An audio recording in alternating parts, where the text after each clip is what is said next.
I want to share with you a fascinating story, one that you probably know at least something about and how it came out.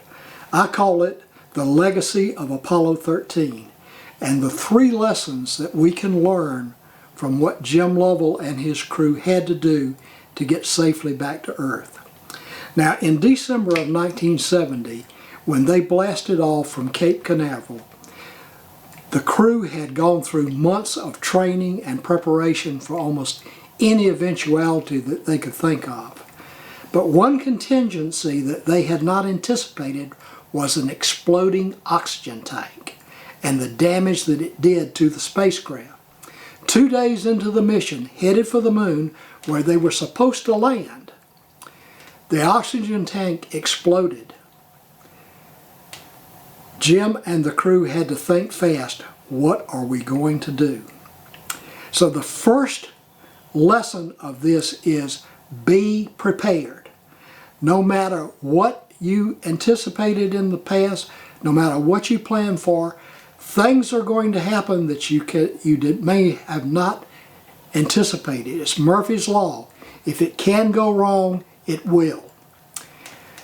The second lesson is equally important, and that is keep your cool.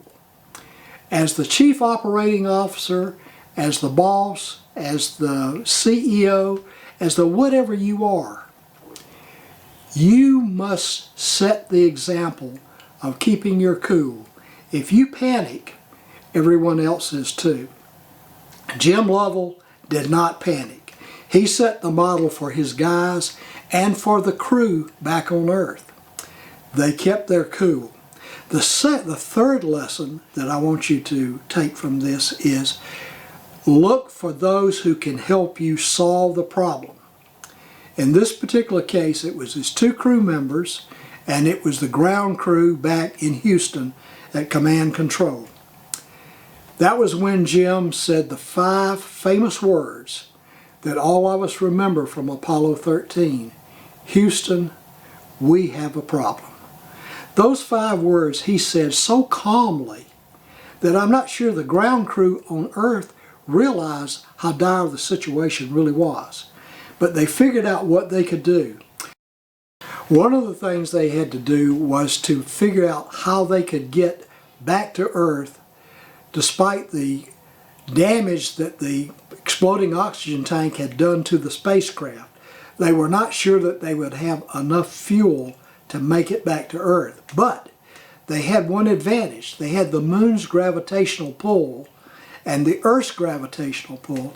If they could swing around the moon like a slingshot, it would head them back to Earth. Once they got far enough, the Earth's gravitational pull would take over. They had, though, their calculations showed a very narrow window in which they had to hit. If they missed that window, they might have flown off into space and the story would have had an entirely different meaning, and Jim and his 2 crew members would never have made it back alive.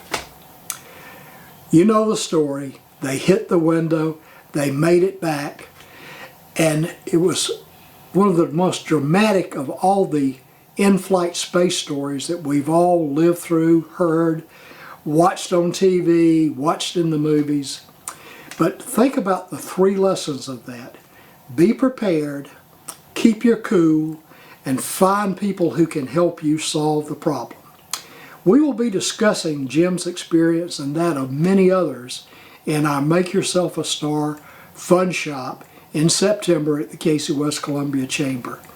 To apply for a seat, and seating is limited, please go to jerrybellune.com. You can sign up there. Thank you.